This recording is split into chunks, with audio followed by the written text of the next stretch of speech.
Welcome back to EpistemiX. Once again, I'm joined by Sabur Ahmed. Assalamu alaikum. Peace be upon you. How are you? Good. Okay, brilliant. So today's topic, bro, is the evolution of morality, right? Yep. Let's get into it. I'm going to try to keep it short, concise. Tell me, what is this topic? What do you want to talk about today? So, if you look at the new atheist movement, their charge against religion, it's like, this is immoral, that is immoral, this is not part of human rights, that's not part of human rights, this is wrong, that is right. And that is their movement. That is their main drive. Of course. Pick up the God Delusion, pick up The End of Faith by Sam Harris, pick up God is Not Great by Christopher Hitchens. Same nonsense. Wrong, right. Don't agree with this, agree with this. Okay.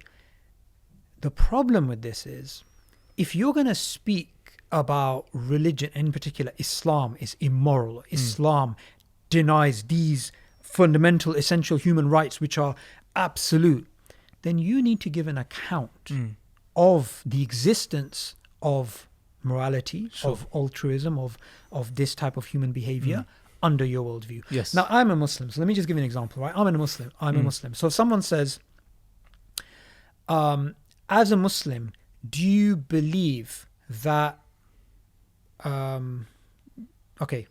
do you believe in justice? I'll say, yes, I believe in justice. Why? Because in the Quran it mentions justice and we believe God is the just. So I've given him a concept like justice, and I've said, I believe in this because I believe in God, because I believe in the Quran, right? So I've linked those values that I hold to my worldview.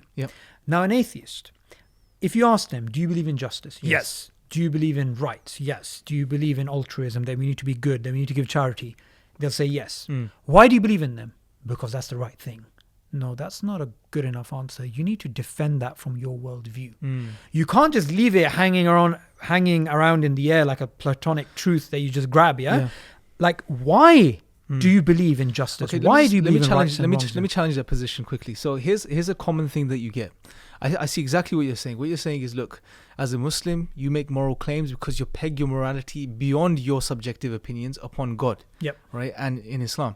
Now, but the atheists, when you ask them the same questions, many times or sometimes you hear the response, which is, well, hold on a second. You're assuming atheism's a worldview.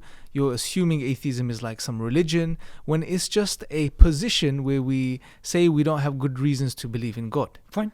Right? Now, I find that quite perplexing. But do you see the issue? How would you do? Okay, so if someone says, look, atheism is not a worldview. Atheism is not a belief. Atheism is nothing.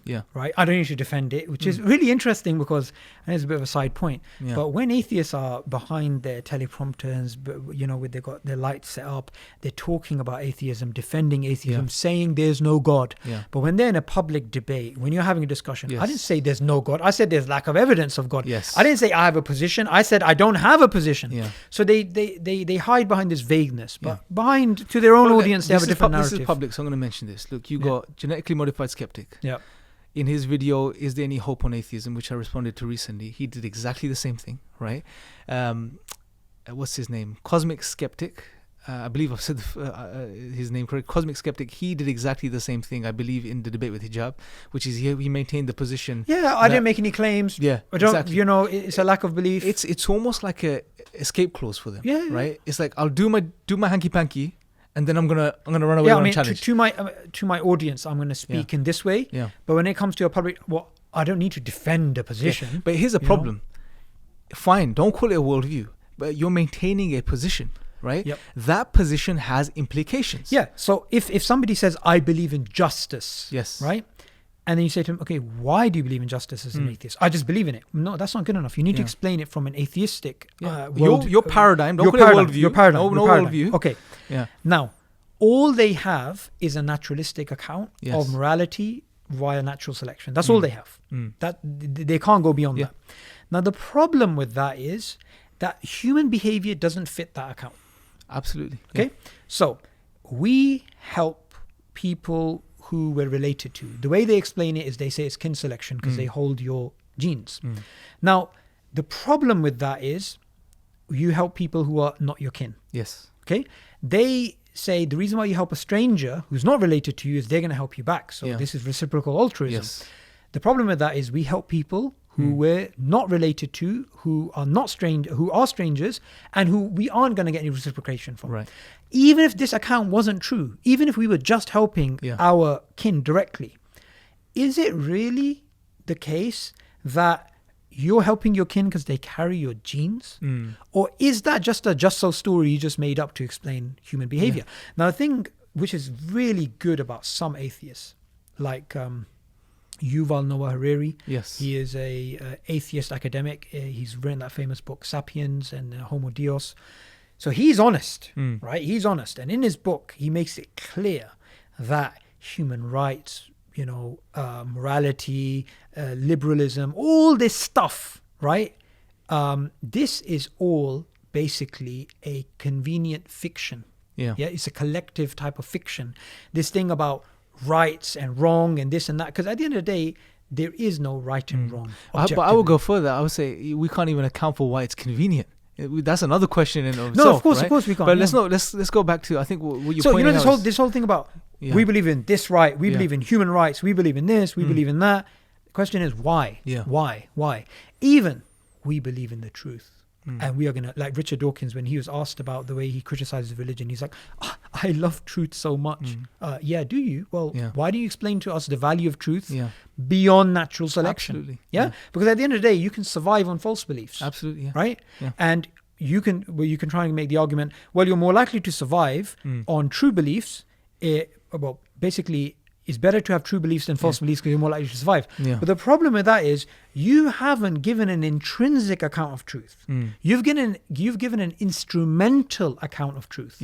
And the problem with that is they are false beliefs that you can survive upon. Yes. So it shouldn't really matter to you what's true or false. What should matter to you is relevant from that perspective. Survival. Yeah. Right. But this is the interesting thing. So in other words, what we're saying, if we take a zoom out picture, what we're saying, one thing you can conclude is claiming atheism is true is self-defeating, because as soon as you make that truth claim, which is a truth, there is no God, even if you see in the negative that atheism is true, you're making a truth claim, but on that worldview you can't make sense of truth. Yeah. So it's almost self-defeating from that perspective. I mean, why value something you can't really account for? Yeah. We believe in truth. Well, value, how are you going to explain that? Now when it let's go back to the moral point. I think. Let's touch upon that. The moral specific point. Yeah. So the thing about the moral point is that this is something which is really underused as an argument against atheism. And I think this is very, very important. We just take it as a given that they're on the same platform as us. Yes. If I'm talking to a Christian and he says that's immoral and I say that's moral, we're having a discussion. We both believe in God. We both can make the claim that morality does exist. It does exist out there in the world. Yeah. However, an atheist cannot. They cannot make that. So we just grant them. We're just being generous to them. We don't need to be generous anymore. We need to say, okay, you need to account for objective morality. And not only that, a lot of atheists, they come up with basically a liberal worldview. They're liberal about this, they're liberal about that. Yeah. But they just assume somehow atheism leads to liberalism. Yeah. They need to. You can be an atheist and you can be a Stalinist. Yes. You can be a communist. You can be a Marxist. You can be a whatever, right? Or you can be someone who's a liberal. But why assume automatically that you're going to become an atheist and then somehow you have all these liberal values? Yeah. Where does this come from? Because you're having to put principles in place on atheism based on those principles you build whichever view you follow. Yeah. But the question now again, where do you get those principles from? Yeah, and the fantastic thing is that even an atheist philosopher like David Stove, who in his and I think everybody should read this book, Darwinian Fairy Tales, he says Darwinism is a slander upon human beings. It doesn't fit our behavior. It doesn't explain the survival of the unfittest, why we fund hospitals, why we have this collective care for each other, why we have altruism, why we have morality, civilization, ethics.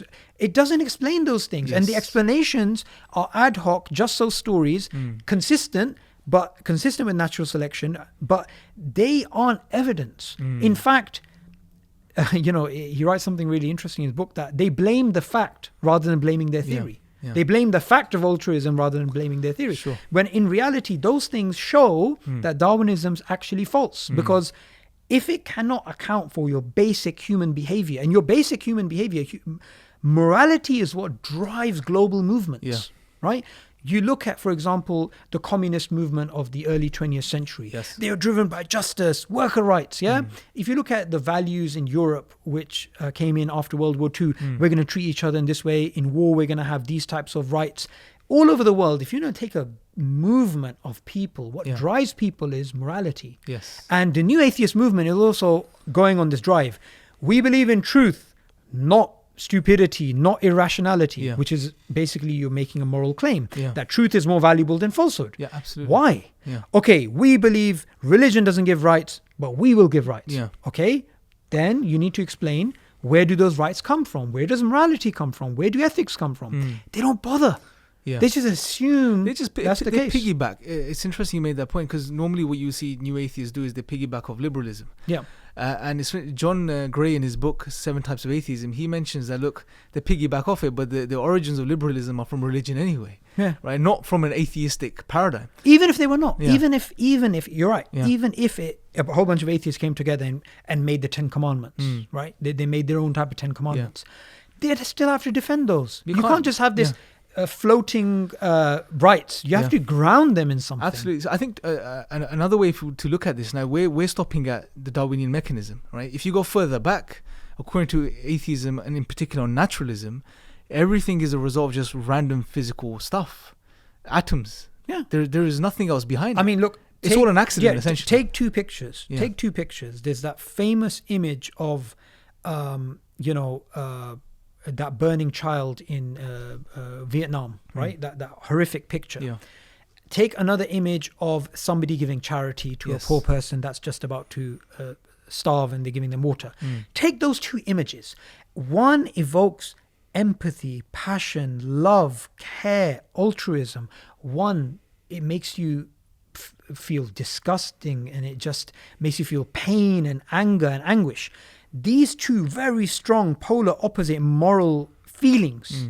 An atheist, if they're to look at that according to their worldview, is only 2 types of arrangement of atoms. Nothing else. They can't account for the way they feel. It's nothing else. And the dumbest, I mean, there's loads of dumb arguments to use, but the dumbest argument they use is an argument from consequence. So they say, well, if you didn't go around killing each other, we'd all be dead.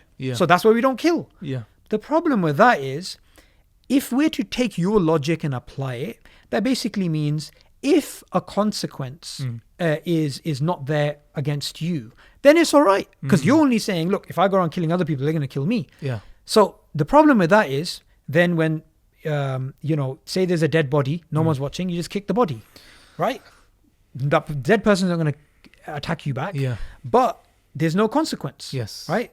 So these very silly arguments they use to try and explain away morality, these aren't basically going to work, because what you have to do is, if you're going to make it as your main driving argument, this is right, this is wrong, like Cosmic Skeptic tried to do in the debate against Muhammad Hijab. Islam is wrong because these things are wrong. Okay, but that moral thing that you're pointing out, whatever it is, can you show that really exists in the world?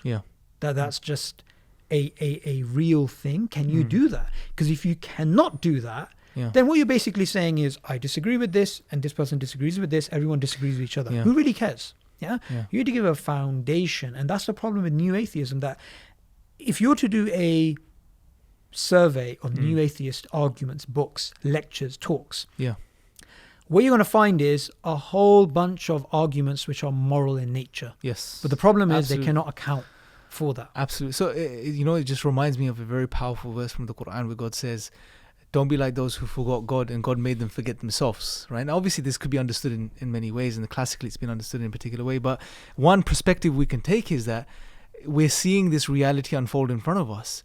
You have turned away from God, you've denied the Creator, and as a result, now you're living this contradiction where you're denying yourself. You can't even account for who you are anymore, right? On one end, you're feeling these powerful emotions and you're making moral claims, but at the same time, on your worldview, you can't justify them or make sense of them.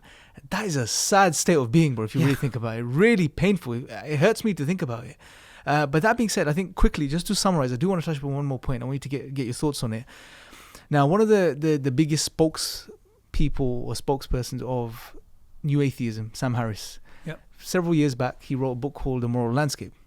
Now he tries to give you this amalgamation of, or account for morality via science. And he has this whole idea of, you know, whatever leads, the peaks and troughs, whatever leads to well-being as opposed to, you know, not well-being, you know. So, and that should be a sort of an anchor or a judge between what's good and what's bad. Yeah. How would you address this? Do you think he's made a good attempt at trying to provide a solution? If not, why not? And then we could wrap up on that particular point. Okay, that's probably something we need to properly do in another video. Yep. But on the surface, what do you think of that whole idea about the moral landscape? Look, if somebody wants a thorough refutation of that, there was a debate between William Lane Craig and Sam Harris. Yeah. And you see, I don't understand how Sam Harris can go around after that debate having even an inch of credibility.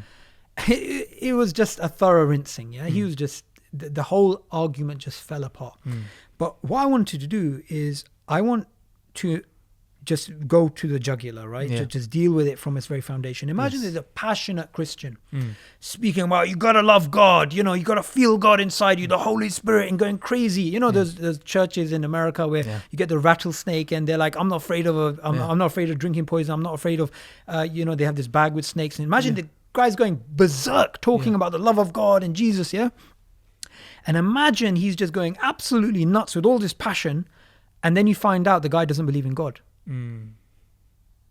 You're just going to think, what the hell are you doing? You're going absolutely berserk, speaking about God and the power of God and the rights of God and what we got to do and the day of judgment and all this. He's going absolutely nuts, but fundamentally he doesn't believe in God. So those two things, you just completely took the wind out of his sail. So if you look at even the moral landscape or any of these atheist types of books which are about morals this and this is how we work out morals and this is how science can help us with morals, and they're going crazy, morals, but you don't have an account of morality's existence. It's the same as a Christian going nuts speaking about God and the power of God when they don't believe in God. So don't come across on in your books, in your publications, in all these lectures going, you know, this is right, this is wrong, we got to do this, human rights. You can't account for any of that from an evolutionary perspective. So what you got to do is you got to tone it down a little bit and you got to have a bit of a discussion. Because if you're going to make a moral argument, the first casualty of that argument is going to be you, because you don't have an account of morality. So whatever you try and bring out against religion is going to be subjective. And whatever you're going to, and although you're making a subjective argument against religion, you're making an objective argument against yourself by claiming and making direct claims about morality and the existence of morality. And that's the problem in this new atheist movement. It's very shallow. I think Harris is toning it down these days by denying himself. In another book, he's starting to even deny the self now. So I think he's going in the right direction. But anyway, I think that's a good point to summarize on. Thank you for coming on again. Thank you guys for watching the show. Hopefully you find it beneficial. Like I said, leave your comments below. Let us know what you thought. Any questions, leave them below too. Also, make sure to subscribe, share the video, and click the notification bell. Until next time, take care.